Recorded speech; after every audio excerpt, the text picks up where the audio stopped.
Однажды в далеких 80-х годах руководители компании Toyota обратили внимание на быстро развивающийся рынок премиальных автомобилей в Соединенных Штатах Америки. И они решили, что неплохо было бы урвать кусок от этого пирога. Но марка Toyota в Америке ассоциировалась только с пикапами, и потенциальные покупатели могли просто не довериться производителю бюджетных автомобилей. Вследствие чего было решено продвигать премиальные решения Toyota под новым именем. Именно так и родился бренд Lexus. Год за годом производители компании Toyota уже в марке Lexus пытались реализовать свои новые идеи, пытались составить конкуренцию немецким автопроизводителям. Были и копирования, были и интересные идеи, но по-настоящему приблизиться к конкурентам Lexus мог только сейчас. И, как это ни странно, не благодаря копированию, а созданию своего чего-то нового и неповторимого. Они поняли, что чтобы создать хороший автомобиль, не обязательно быть немцем. Да, надо их просто делать хорошо. И сегодня у нас на тесте яркий представитель марки Lexus, а именно Lexus GS 350 F-Sport. Именно про него мы сегодня и будем говорить.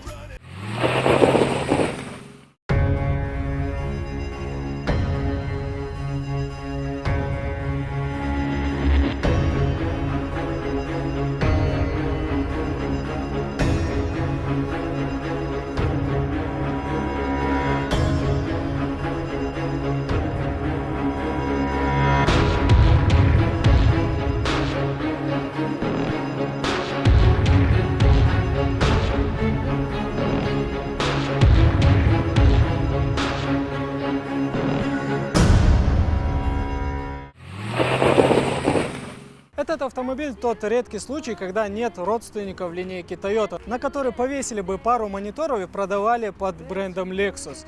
Более того, здесь минимум преемственности даже от предыдущего GS. Машина стала на порядок агрессивнее, а в версии F-Sport этой агрессии еще больше. На переднем бампере у нас появились фальш-воздухозаборники, на обычной версии GS там противотуманные фары, задний бампер, решетка радиатора и шильдики F-Sport, разбросанные по всему кузову. Сквозь спицы легкосплавных дисков отчетливо виднеются 10-дюймовые тормозные диски, а фары здесь, как уже принято в премиальном сегменте, умеют не только светить, но и поворачивают раньше автомобиля в поворот и не слепят встречных водителей. Так как погода сегодня, мягко выражаясь, не самая лучшая, двигатель у нас немного испачкался, про машины я вообще молчу.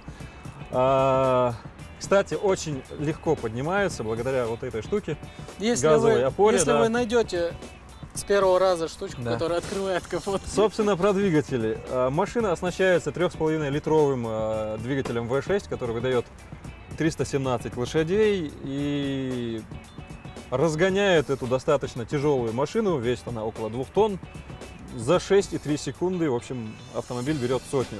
Расход на 100 километров по городу 14,3, в загородном цикле 7,9. Ну это опять же надо оговориться, официальные показатели. Да. У нас средний расход на данный момент показывает 16,7.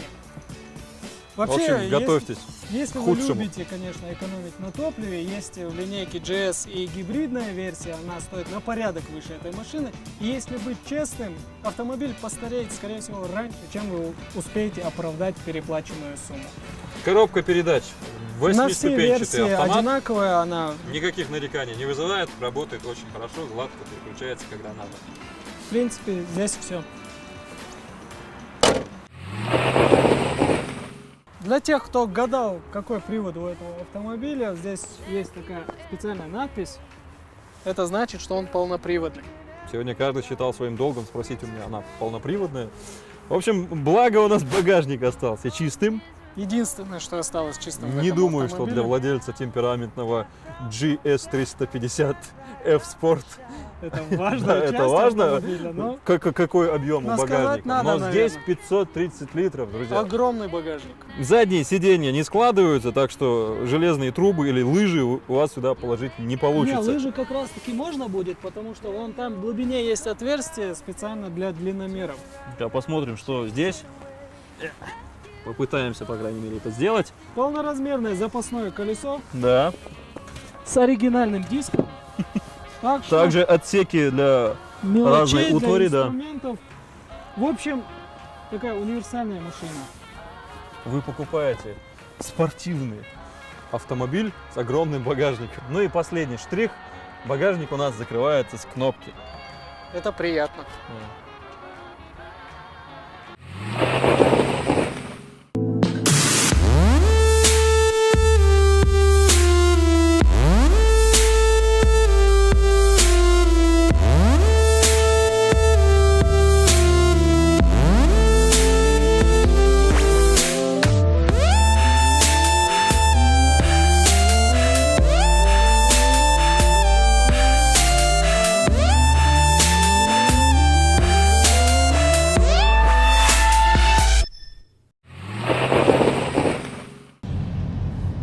Тепло, да?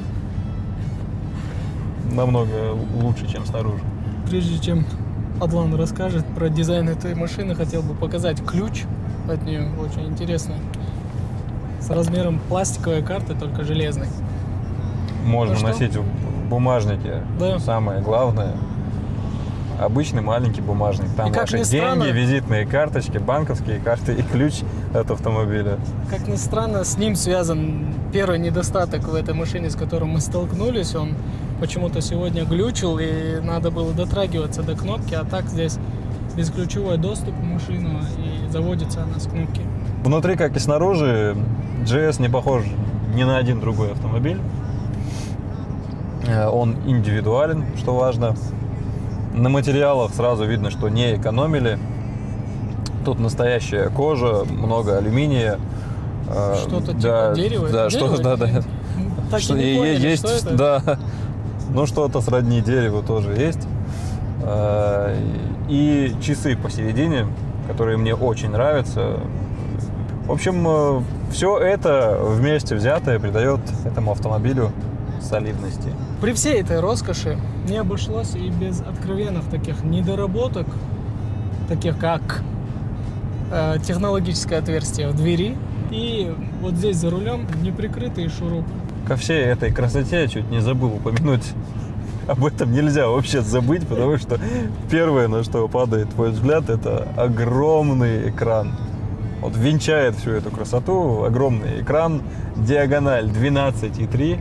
Это как минимум один из самых больших экранов. Ну, устанавливаемых, да, в серийные машины, автомобили, да. Ну, не считаем прототипы там. И, естественно, из развлечений тут есть абсолютно все. Включая. Ну, да, включая 17 динамиков, в базовой версии у вас их будет 12. Это в базе 12 динамиков. Да. Правда, вот на самом деле тем, кто впервые столкнется с мультимедийной системой Lexus, придется немного привыкать к алгоритму управления. Здесь японцы тоже пошли своим путем, не стали что-либо копировать и придумали такое что-то типа компьютерной мыши. С непривычки удобная штука, но с непривычки очень трудно попасть в нужный раздел меню. И тем более делать это, не отвлекаясь от дороги. Не знаю, мне понравилось, даже очень. Но если вы вдруг трудно пользоваться вам этой мышкой, все самые востребованные функции, они, как обычно, вынесены на руль, потому что проблем у вас возникнуть с этим не должно. И что хорошо, эргономика в автомобиле очень хорошая. До любой кнопки можно дотянуться. То есть все в пределах досягаемости.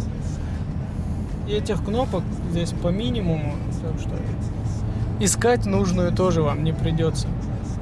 Адлан жаловался, что бардачок трудно открывать, когда привычно, да, садишься, но Да. он отъезжал Но если полностью. максимально отодвинуть, ну как максимально удобно для меня, чтобы я мог открыть этот бардачок, отодвинуть сиденье, Задний то мы пассажир специально при этом посадили туда человека, не посмотрели, испытывал да, никаких неудобств. У него дискомфорта место нет еще никакого, оставалось. места есть, очень много места в салоне.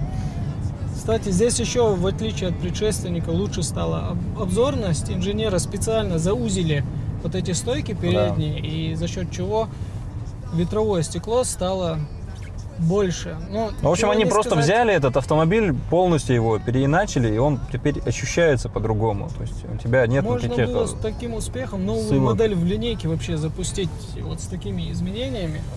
Но это GS. Вообще внутри этого автомобиля все подчинено мысли удобства и комфорта не только для водителя, но и для пассажиров. Огромное количество всяких опций, много места. Скажу про руль. Он у нас выдвигается на целых 5 сантиметров. Это действительно много. И регулируется по высоте. По поводу сидений. Водительское сиденье имеет 18 электрорегулировок. В 18 положениях регулируется сиденье. Поговорим про управление. Несмотря на то, что мы сейчас в городе едем очень медленно, мы успели немного ее проверить.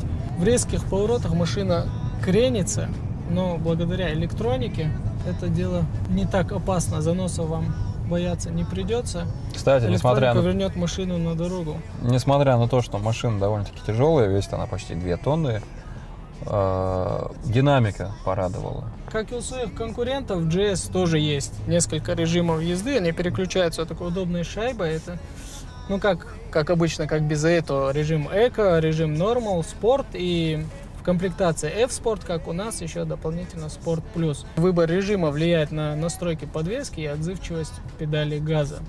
Основные изменения в этой машине коснулись шасси. Тут есть огромное количество электронных систем, которые в зависимости от угла поворота и действий водителя могут корректировать даже задние колеса. Педали F-Sport сделаны полностью из алюминия. Из цельного куска алюминия сделаны. И нажимать на них очень приятно. Я сегодня впервые сел за руль этого автомобиля. У меня ощущение, что я ездил на нем всегда.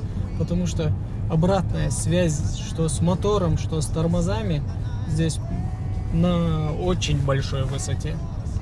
Что касается безопасности, вот конкретно в этой модели инженеры Lexus подошли очень основательно.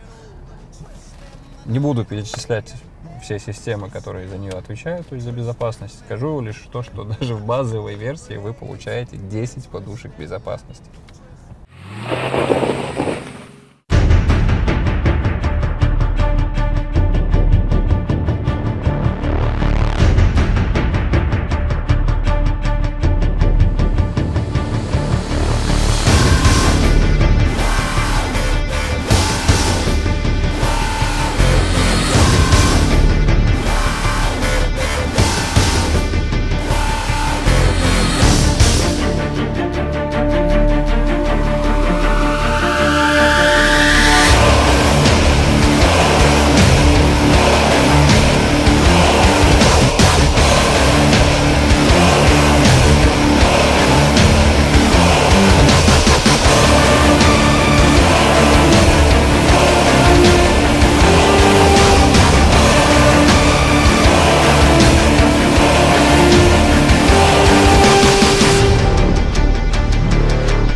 Да. Надо подводить итоги. Комплектации. На выбор предлагается 5 комплектаций. Самая дешевая стоит 2 миллиона 321 тысячу, самая дорогая 2 миллиона 810 тысяч. Конкуренты по классу это прежде всего BMW 5 серии, Mercedes-Benz E-класса и Audi A6. Но сюда же можно закинуть и Infiniti M37. Ну и что мы получаем в итоге?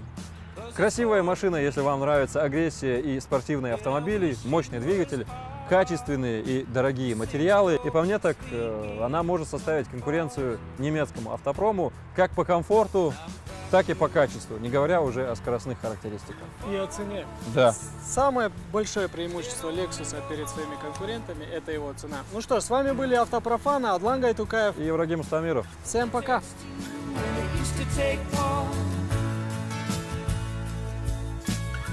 Takes two when it used to take only one. Well, mama